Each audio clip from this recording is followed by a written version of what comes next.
I can play cards.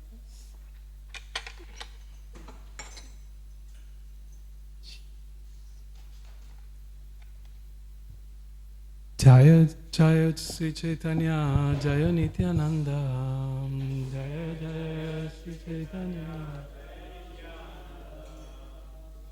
Jaya Jaya Sri Caitanya Jaya Nityananda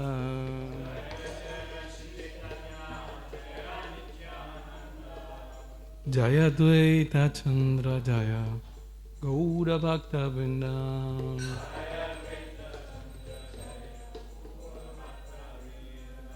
Jaya Jaya Sri Chaitanya Jaya Nityananda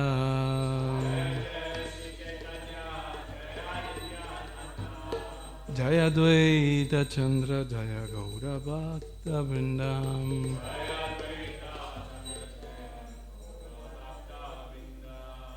Nitai Gaurango Nitai Gaurango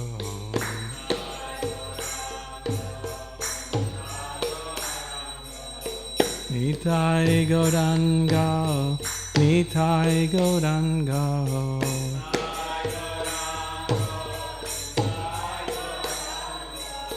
Nitai Gaurango Nitai Gaurango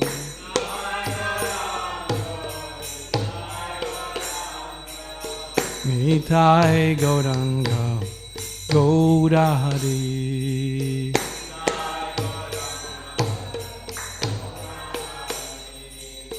Nitai Gaurango Gaurahari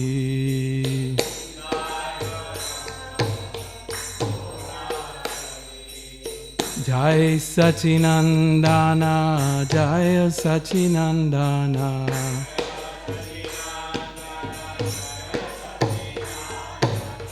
Jai Sachinandana Jai Sachinandana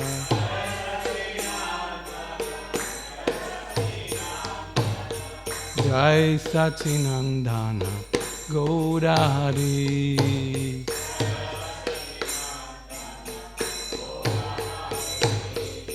Patita Bhavana Gaurahari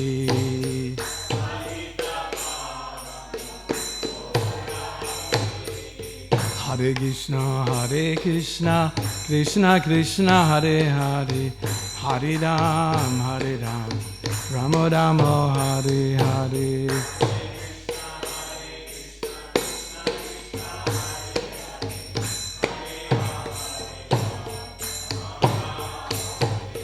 Hare Krishna Krishna Krishna Hare Hare Hare Ram Rama Rama Hare Hare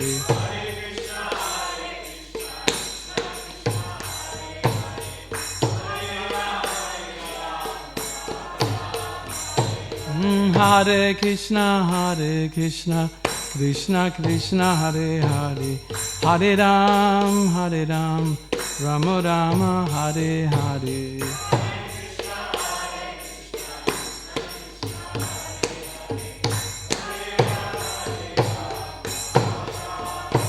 Hare Krishna Krishna Krishna Hare Hare Hare Rama Rama Rama Hare Hare Hare Krishna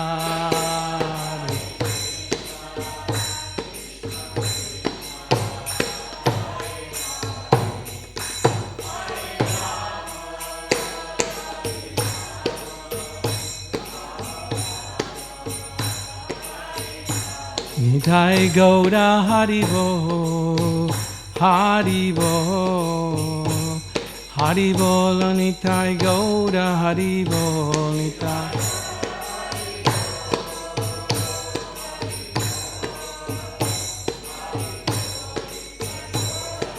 Jaya Jaya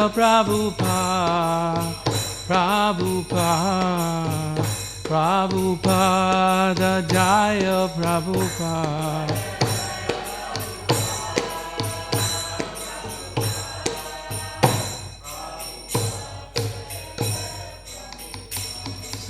Prabhupada ki jai, Sri Gaurnitai ki jai, Sri Krishna Balarama ki jai, Sri Radha Govardhana Dhari ki jai, Gaur Premanandi, Hari Hari Gaur.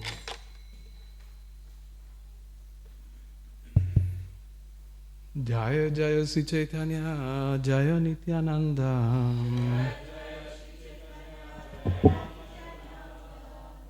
Jaya Dvaita Chandra, Jaya Gaura Bhakta Vindam, Jaya Dvaita Chandra, Jaya Gaura Bhakta Vindam, Jaya Jaya Sri Caitanya, Jaya Nityananda, Jaya Dvaita Chandra, Jaya Gaura Bhakta Vrindam.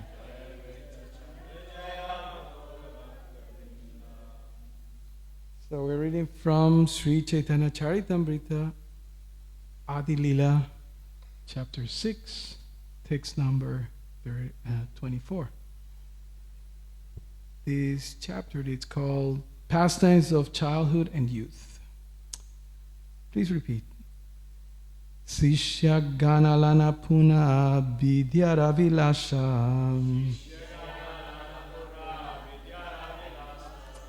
Sishya Ganalana Puna Vidyara Vilasha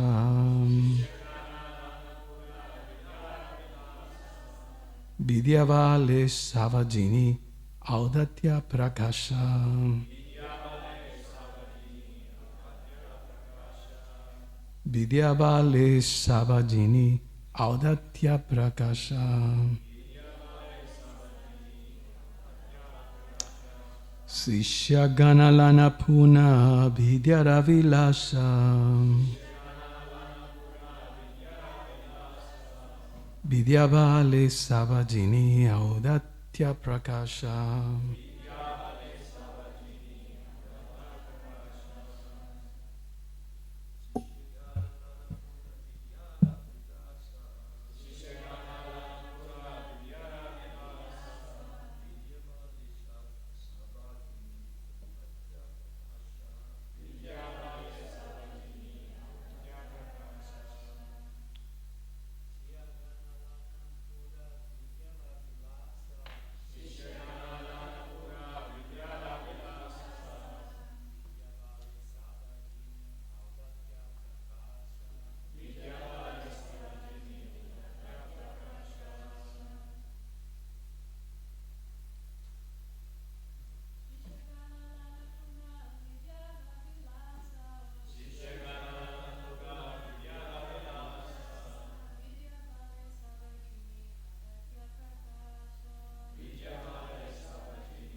Sishagana disciples Lanya taking Punaha again Vidyara of education Vilas pastime Vidyavale by the strength of education Sava, everyone. Jini, conquering. Audatya, of pride. Prakasha, manifestation. Translation by Srila Prabhupada. After coming back from East Bengal, Sri Chaitanya Mahaprabhu again began educating others. By the strength of his education, he conquered everyone, and thus he was greatly proud. Coming back from East Bengal means coming back from Bangladesh. He's coming back to Mayapur. So this verse doesn't have a purport, so we will read next one, text 25. Tave Vishnu Priya Thakuranira Parinaya Taveta Karila Prabhu Digvijaya Jaya. Then Lord Chaitanya married Vishnupriya, the goddess of fortune, and thereafter he conquered a champion of learning named Keshava Kashmiri. Purport. As in the modern day there are many champions in sports, so in bygone days there were many learned scholars in India who were champions in learning. One such a person was Keshava Kashmiri, who came from the state of Kashmir. He traveled all over India and at last came to Navadvip to challenge the learned scholars there. Unfortunately, he could not conquer the learned scholars of Navadvip, for he was defeated by the boy scholar Chaitanya Mahaprabhu. Later he understood that Chaitanya Mahaprabhu is none other than the Supreme Personality of Godhead. Thus he surrendered unto him and later became a pure Vaishnava in the Sampradaya of Nimbarka.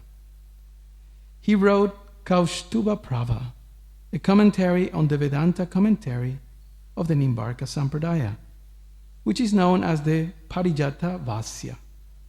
Vasya means commentary. Yeah. The Bhakti Ratnakara mentions Keshava Kashmir and lists his predecessors in the disciplic succession of the Nimbarka Sampradaya. 1. Srinivasacharya. 2. Vishwacharya. 3. Purushottam. 4. Vilasa. 5. Swarupa. 6. Madhava. 7. Balabhadra. 8. Padma. 9. Shyama. 10. Gopala. 11. Kripa. 12. Devacharya. 13. Sundarbhata. 14. Padmanabha. 15. Upendra. 16. Ramachandra. 17. Bhamana. 18. Krishna. 19. Padmakara. 20. Shravana. 21. Buddhi. 22. Madhava. 23. Shyama. 24. Gopala. 25. Balabhadra. 26. Gopinath. 27. Keshava. 28. Gokula. And 29. Keshava Kashmir. It is stated in the Bhakti Ratnakara that Keshava Kashmir was a favorite devotee of Mother Saraswati, the goddess of learning. By her grace, he was an extremely influential scholar, and he was the greatest champion among all the scholars in the four corners of the country. Therefore, he got the title Digvijay, which means one who has conquered everyone in all directions. He belonged to a very respectable Brahmana family of Kashmir.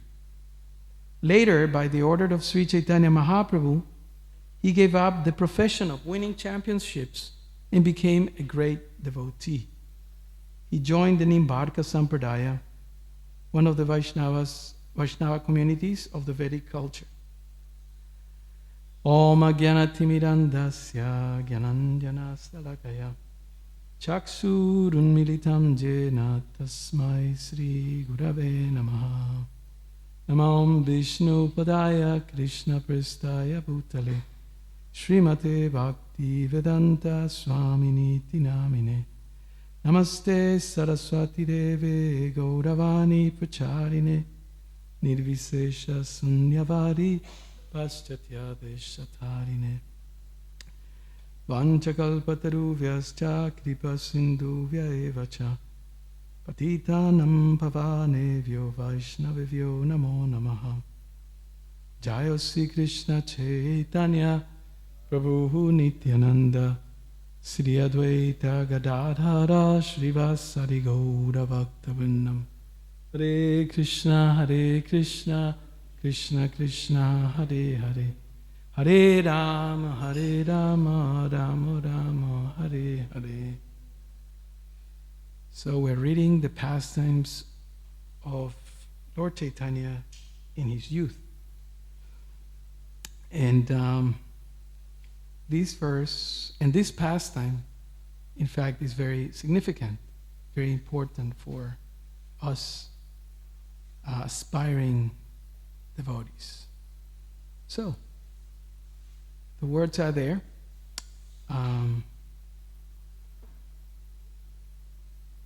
what is the word that is most repeated in that verse?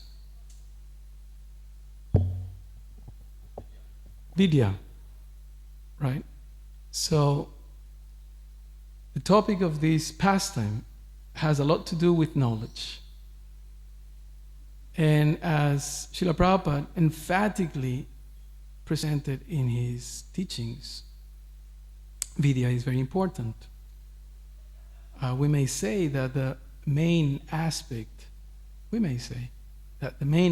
of spiritual life is Vidya. And Vidya means knowledge. Is that all right? Vidya, it's most important, right? For our advancement? Yes? Okay. So Srila Prabhupada brought 200 sets of Bhagavatam. He brought a pair of kirtals, 2 sets of clothes, interesting looking hat, and a couple of pictures. One picture of Muralidhar, Krishna playing the flute, and a picture of Panchatattva. But the main luggage, the main content of what he was bringing was knowledge, books. So we can say, by formulation, that this is the most important. And in these books, the knowledge of bhakti is present. Right? And as we often hear, especially this month, which is the month of, what is this month? Right? Don't say Christmas. Is the book of what? The Bhagavad Gita, yes. Rupa Raghunath, your chance. This is the month of Prabhupada Marathon, the books. So knowledge is all around us. Krishna says in the Bhagavad Gita, we were reading yesterday, the whole book, nice experience. I always have wanted the Gita Mahotsava, some people call it Gita Yayanti, etc., Moksha Ekadasi, that the Bhagavad Gita should be read in English, or whatever the language is in the Western world, because then we can understand something, right?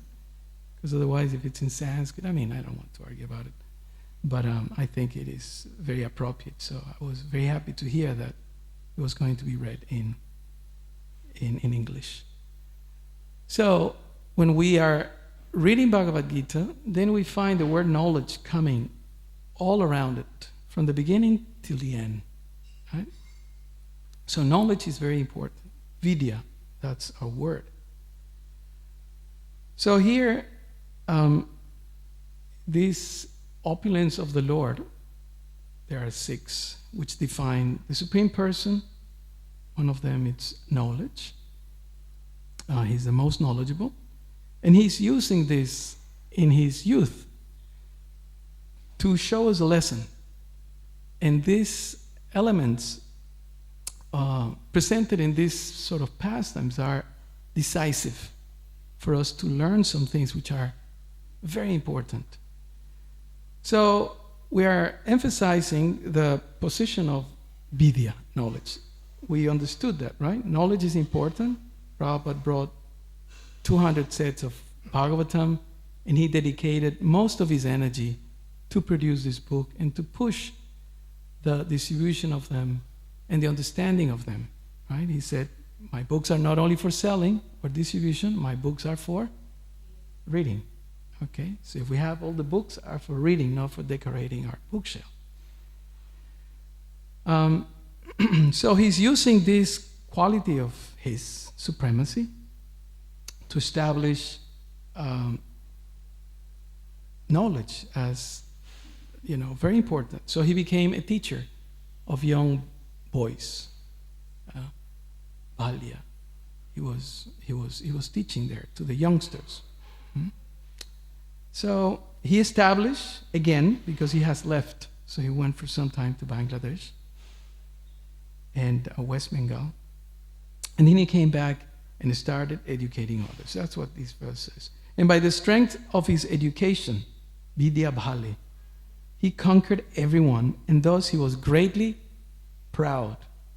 You notice that word? Proud. So that's another word that is coming into the discussion. Pride. But then this pastime, the pastime that it's mentioned in the next verse, in text 25, brings in someone called Keshava Kashmiri. And some of you may be somewhat knowledgeable of that. It's a group of people in the north of India. It's called the Kashmir Pandits. And sometimes you find them in different parts. I have met a few in my travels. And in Perth, I went to a house, and a group of them, very, very pious people, the Kashmir Pandits. Pandits means someone who knows something thoroughly. It's like a technician.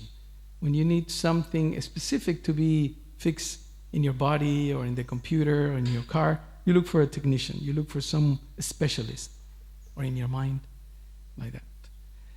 So Pandit means that. Now, this is a name that was given to them. I'm going to get into the history of it. But basically, these people were very, very pious. Surprisingly, for our knowledge, is that some of them eat meat, not cow, and pork, but they may eat other things, right? Fish and things like that.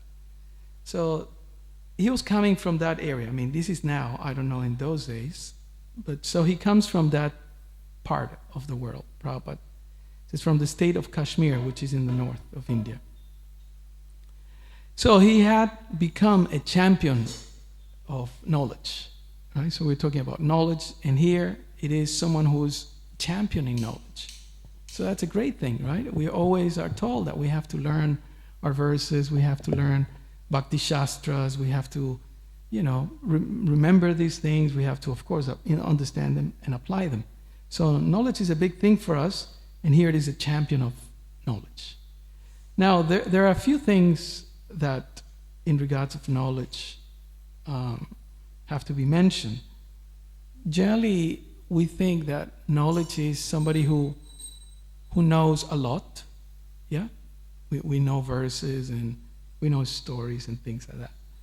But in the process of knowledge or understanding knowledge, there are other layers to it. One thing is the proper understanding. The other one is the proper application, right?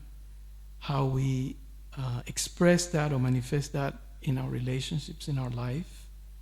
And another level even is to give it to others. Okay, so it's not like I know these many verses, I know this, I know that, and that's it. That's not necessarily a knowledgeable person.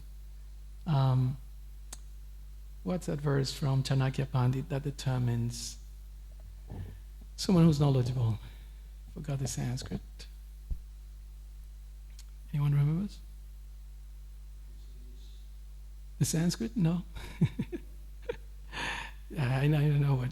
Anyway, what is it? Who considers? Yeah. Yeah, that's one. Who considers others' belongings as stool, garbage? Yeah, that's one. What else? Matrivat Paradareshu is coming. You see, all age. Matrivat Paradareshu. Yeah. Considers the mothers, women as their mother, yeah, except the wife. You remember? Dostravat sarvabhuteshu atmavat sarvabhuteshu. Considers someone else's suffering as his own. Okay, that's deep. And that person can be considered someone who's knowledgeable.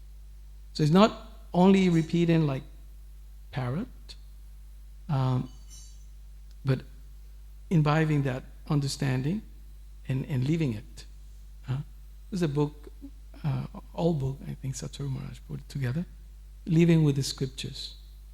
A beautiful book. Things that Prabhupada said about this knowledge. Now, we have to make a difference here, because there are, we may say, two types of knowledge. Knowledge of matter, and knowledge of spirit. And in the Vedas, it's widely known, widely accepted, that there's a lot of knowledge that we may say is not directly related to Krishna. Is that right? It's not directly related to Krishna. To prove this, we have the pastime of Narada Muni in chapters 4, 5, and 6 in the first canto. Why? Because Srila Vyasadeva has put together the Vedas, right? But he hasn't directly mentioned or emphasized the pastimes of Lord Krishna. Right? We know that pastime, right? 4, 5, and 6. And under the instruction of Narada Muni, then Srila Vyasadeva takes up the task of glorifying Krishna directly. And that's Bhagavatam. And that's what Prabhupada brought. So that's what it's defined as bhakti knowledge. For example, the definition of pure bhakti. Rupa Goswami gives it in the Bhakti Rasamrita Sindhu, Anya Vilasita Sunyam, Jnana Karmadi, Anavritam. The word is there, Jnana, which is synonym to Vidya. Again, Anya Vilasita Sunyam, Jnana Karmadi, Anavritam. So, pure bhakti should be free from knowledge. I mean, if we get the literal meaning of it, translation. So how is this? Should we have knowledge or shouldn't we have knowledge? That's the question, right? So we find here someone who had a lot of knowledge. In fact, he was the champion of the champions of knowledge. Famous Keshava Kashmir. Actually, his name was Keshava Mishra. That's his surname. But because that's a system that you come from somewhere and you may take up that particular area as a kind of nickname, so it's called Keshava Kashmir. His name was Keshava Mishra. Like we have also Tapan Mishra.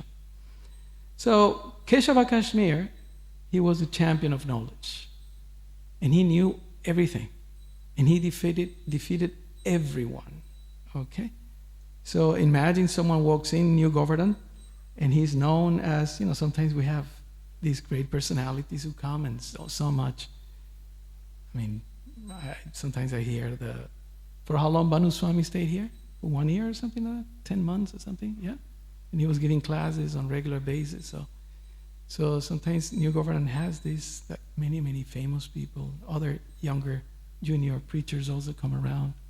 And then everyone comes, and the temple is packed. We want to hear from them, gurus, swamis, prabhus, and matajis, with a lot of knowledge. So he has defeated everyone. Why this defeated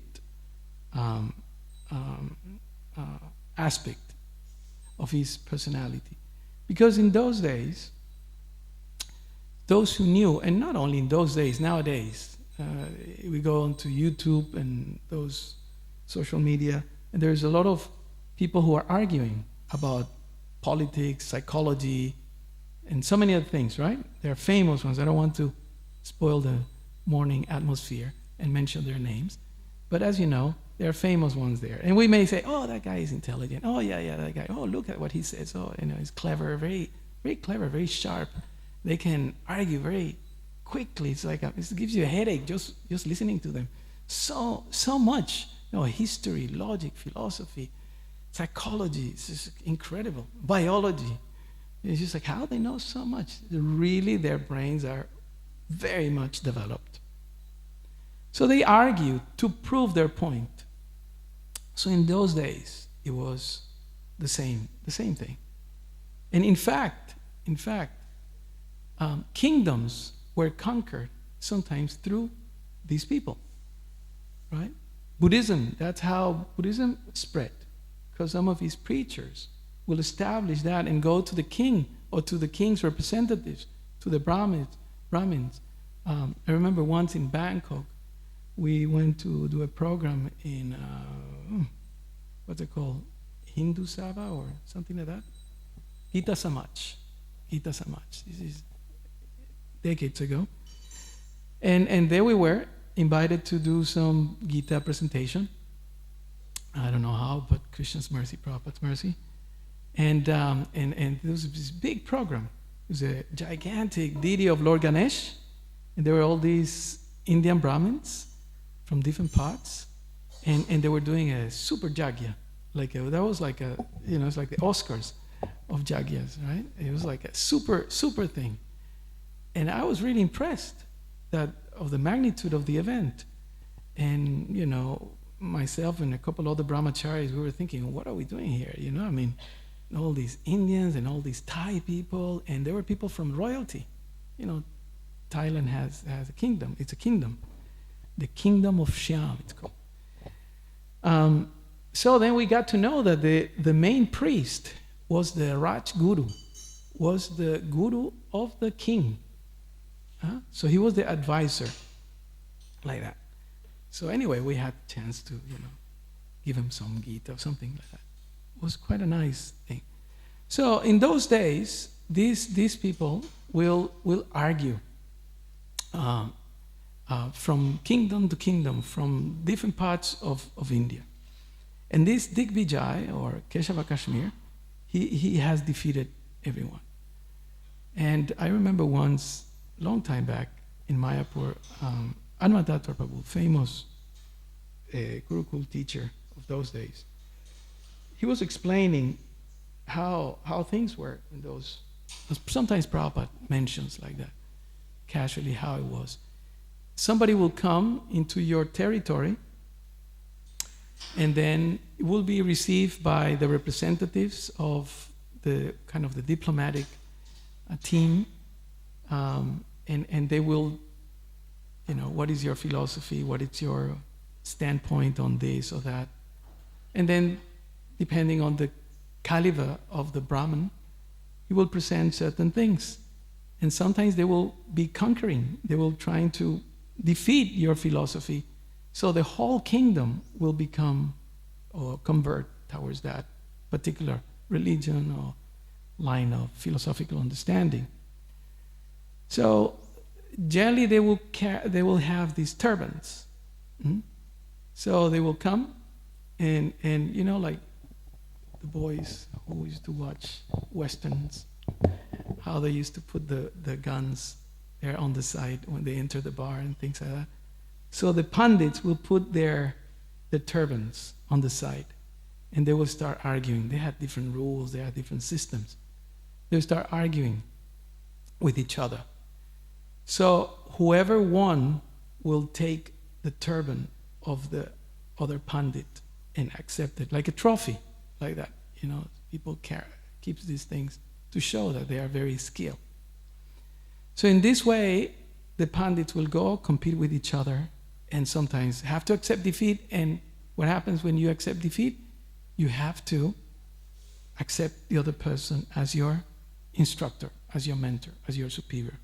Not like nowadays, if somebody defeats you on YouTube, then you go and start, and saying things and try to dig into their past and all this, and it goes on like that. That's not there anymore. Okay, so it was a big thing. And Mayapur happened to be established as the center of education. Everyone was going there. It was like the harbor or jail of those days. So everyone was going there. It was so known that even Lord Chaitanya's parents, they moved to Mayapur. I mean, of course, there are many intricacies behind the scenes, and that's why everyone was going there. Lord Chaitanya was about to appear. But everyone was going to Mayapur to learn. So knowledge, again, as we see, very central point of the pastimes of Sri Chaitanya Mahaprabhu. All right, so we have to speed up because, as usual, there's not much time. Now, knowledge is good. We agreed to that. But what do you think is the problem here with Keshava Kashmir?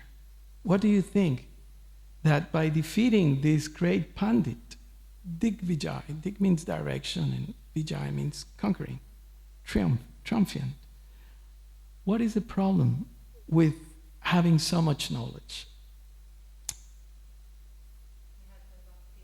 He had no bhakti. Good one. Okay. Very good. Chapter 15, text 15.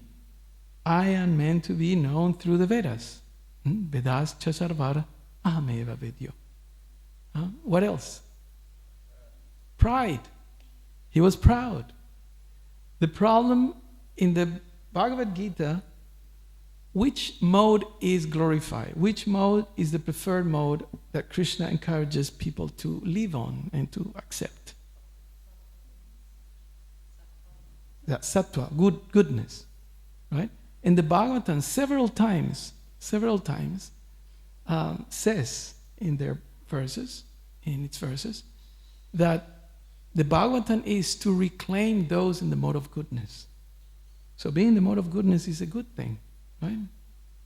No pun intended, right? Being in the mode of goodness is a good thing, right? But there is a big problem that Krishna explains. Because what is the symptom of goodness? One of the symptoms of goodness? Self-control, yes. Anyone else? Peacefulness, yes. Yeah. Knowledge. That is one symptom that Krishna explains. That when the mode of goodness is there, Evam prashana manaso, Bhagavatam explains in the beginning, 2nd chapter. When one becomes in the mode of goodness, knowledge manifests. Just like the sun, when it rises and illuminates everything. And then you can see things as they are. Isn't it a beautiful line that Krishna says there? You can see things as they are. So goodness, knowledge, goodness, linked, it's a good thing. But what is the problem? Krishna warns us in the Bhagavad Gita about that goodness. Become proud. And why do you become proud?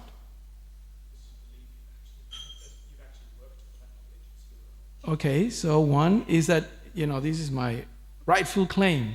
I have studied hard, 4 months in Mayapur getting my Bhakti Shastri, or 2 years part-time online, and all the rest. Yeah, so that's there, right? Your muscle, yeah? Okay. So, what happens in the mode of goodness? You live a better life, right? And cheaper also. You can just take a bath, yamas, niyamas of the yoga process. Just take a bath, saucham, right? You're clean, you're happy. Shantam, you're peaceful. Then you do a bit of austerity, you become energized. Then you do your swadhyaya, yeah? And then you become enlightened, enthused. And then Ishvara pranidhanam, and then you express devotion to Krishna. That's it, right? You don't have a credit card. You don't big bank balance, superannuation, all these things that we're so worried about. Yeah. But there is a sense that I am better than these people. So my question is, do you think you are better than these people? You have to say no. No, you're not? Okay. Why? Why isn't it that you're better than these people? Sounds derogatory, but anyway. Because it's messy. It's like the knowledge isn't coming from you. Okay, that's a good point. Because Krishna says, Vidyavana sampanya brahmana, you should actually say everyone is equal. Mm. Constitutionally can't pass. Right. So at least we should see everyone as equal. That's a fair statement. Okay, if we are not better, at least we are equal. So it's come down to that. But in many of our cases, if it wouldn't be for someone else, we wouldn't be here. It's not that I came here because I had some psychic revelation and something told me to come to this. No, it's because somebody brought me here.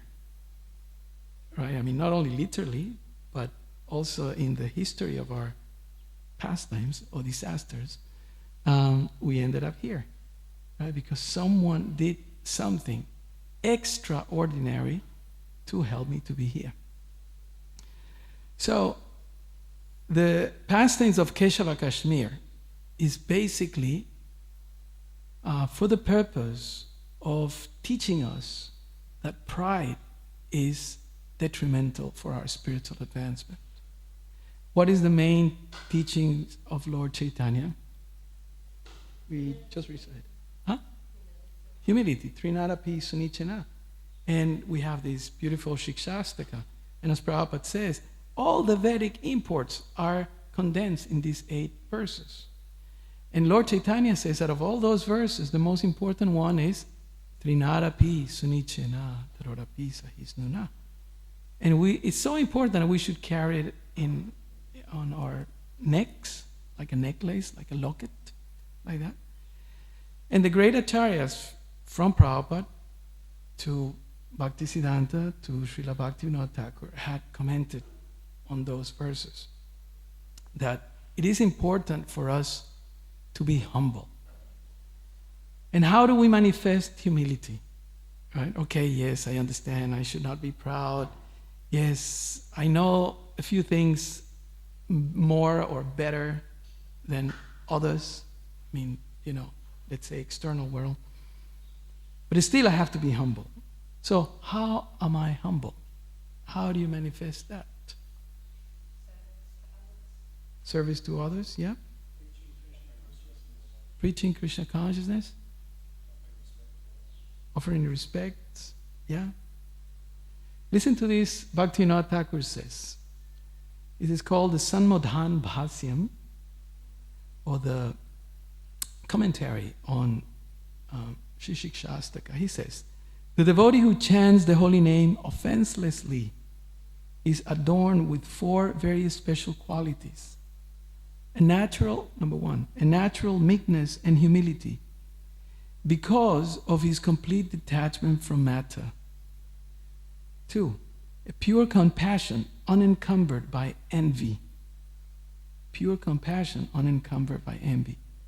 3, a spotless heart free from mundane false prestige. And 4, a respectful attitude towards everyone. So this is, and there's so much more, but again, the age of no time. And Srila Bhaktisiddhanta Saraswati then comments on that. So nice. And then Prabhupada gives us the essence of that, right? Chant Hare Krishna and be happy. And like Rina Maharaj says, chant Hare Krishna, don't cry, and be happy. So this is the idea of this pastime, and now we're going to get into the thick of it, and what Keshava Kashmir said, and what Chaitanya Mahaprabhu says. And it's very intricate how different technical aspects of showing respect are presented there. Sometimes we say Vaishnava etiquette. And I know that sometimes the Vaishnava etiquette gets a bit of a bad name because it's like forcing people to bow down and eat at the end and things like that, and sometimes we don't like it. Right? But there's much more than that. It's much more than the external. It's a state of mind. What does it mean to be humble? And Srila Bhaktisiddhanta Saraswati Thakur, he writes a book that it's called, Who Do You Think You Are? No, it's called Vaishnavake. What kind of devotee are you? And in that book, which has just a few verses, he explains the real meaning of a devotee. So, when we are in the midst of the Vaishnavas, when we are not only in the midst of the Vaishnavas, when we're in the midst of any situation, we need to always ask that question. What kind of devotee am I? Who do you think you are? Right? I mean, I don't know how many times you heard that. I remember in the early days, we used to hear it quite a lot. We had the Bhakta leader, we have the Sankirtan leader, we have the temple commander, we have the, everyone, and we were, especially when we were a Bhakta, up and coming Bhaktas, who do you think you are? The door is open. You can grab your dirty backpack and go back to your mom. I remember we were told. So yeah, who do we think we are? And Srila Bhaktivinoda Thakur and Bhaktisiddhanta Saraswati Thakur, they say, this is who we should think we are. An insignificant part and parcel of Krishna, eternal servant of the Lord and the Vaishnavas, that have no true qualification to be here, to perform these services that the devotees are giving to me. We don't have qualifications, but by the mercy of them, by the mercy of Krishna, my Guru, etc., we're able to do something. That is the mentality. So, who do we think we are? And they give us the explanation. This is who am I? Someone who was picked up from somewhere, being lost, Brahmanda Brahmite Kona Bhagyavan Jiva. That I didn't have any good fortune, but by the mercy of Krishna, by the mercy of Chaitanya Mahaprabhu, his movement and his devotees, somebody gave me a book, somebody gave me samosa, or something, or they were chanting. Yeah? Now we can see these videos of the kirtans in Sufferer's Paradise, right? And then these boys and girls, they are chanting and fired up, and it's amazing, how they are so inspired like that. So that's the Agyata Sukriti, and one day, hopefully they will be here listening, or maybe here, after many, many years. And they say, I remember once upon a time, 20 years ago, the Harinam Ruchi and the devotees came around and they were giving out the holy name, and they gave me prasadam, and they gave me a book. And here I am. I don't know how. Where did my hair, my beautiful blonde hair, is gone, and my surfboards and girlfriends and drugs and alcohol and party, it's gone, but here I am. So that is, that's the mercy of Krishna. And so many of them are coming to this movement, and we are part of that. So that's true humility. Where do I come from? What was my position before being, brought into this movement? And and Maya has a very perfect, like you have these security systems, right? That if you do something, there are sensors. And when Maya is sensing that you're making some advancement, what's the most subtle trick of Maya, especially when one is becoming a devotee? Bhaktivinoda Thakur explains in Manasa Shiksha. What is the most subtle, sophisticated way that can stop you from your advancement? You know what it is? We were just talking the whole class about it. Pride. You start thinking, these people, they're not doing this right. They wrote the wrong verse. They're not doing what they should be doing. And then we start feeling our ego pumping our false prestige, and thinking, I am better than them. And then that's how it becomes a problem, a cancer for us. The process of cancer, what it is, right? Cells, instead of becoming, positively, they what is the opposite of reproducing? Destroying? Dying out. Yeah. That's what cancer is. So we start destroying our own advancement because of our own thinking. Okay, so what is the solution? What is the solution? We have identified now, okay, so we understood knowledge, this, that, pride, okay, how bad it is. We have to be humble. Okay, how to do it? We have 3 minutes. Would be to understand the difference between false pride and real pride. Okay. And as much as Prabhupada says that to preach is real humility, so he also wants us to be bold. Mm-hmm. So there's a lot to delineate in that. What is false pride, real pride?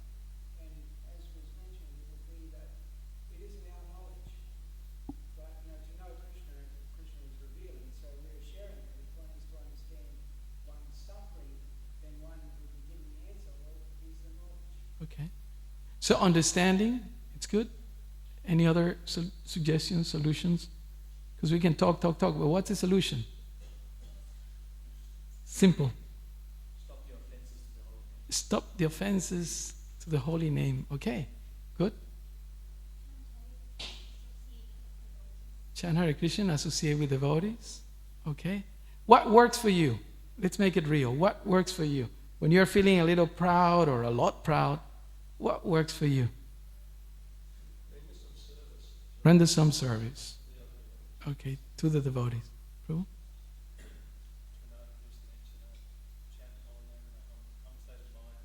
Okay. Okay. Okay. All right. I like to read because then I get a bigger picture. I stop thinking my world is controlled by me and I realize that it's controlled by Okay, reading, that's a good one. Yeah. To remember we're finite. To remember our position is infinite. Yeah. Anything? Huh? Pray. Pray. What else? Go out and distribute books. Go out and distribute books. Yes. I remember once I asked this question to Giridhari Swami in Hong Kong many, many years ago. And he said, do what you're told. Ask your guru, ask your authority, or if you don't have an immediate authority, go to someone and say, Prabhu, can I help? Is there anything I can help? Is there anything? Just it's very practical. Huh? So these are some things that the devotees do. And I said this in my first class. I mean, because Mati Vaishnavi asked the question, so I remember. This is what Gorky Shordas Babaji said. Mati Vaishnavi, do you remember what that question? Maybe a year and a half ago or 2 years ago. You asked a question, and I remember I quoted this.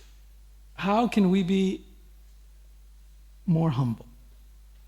Gorky Shordas Babaji says, the harsh words of a Vaishnava. Right? Go to someone and say, Prabhu, I'm such a fool, I'm committing this mistake. Please tell me as it is. And Satyananda Maharaj translates this as, go and wash pots, wash the toilets, and then the advancement will be there. This is just my 2 cents worth. Srila Prabhupada ki, Sri Caitanya Caritamrita ki, Gaura Pramanandi Haribo. Disgrace, did you say? Thank you.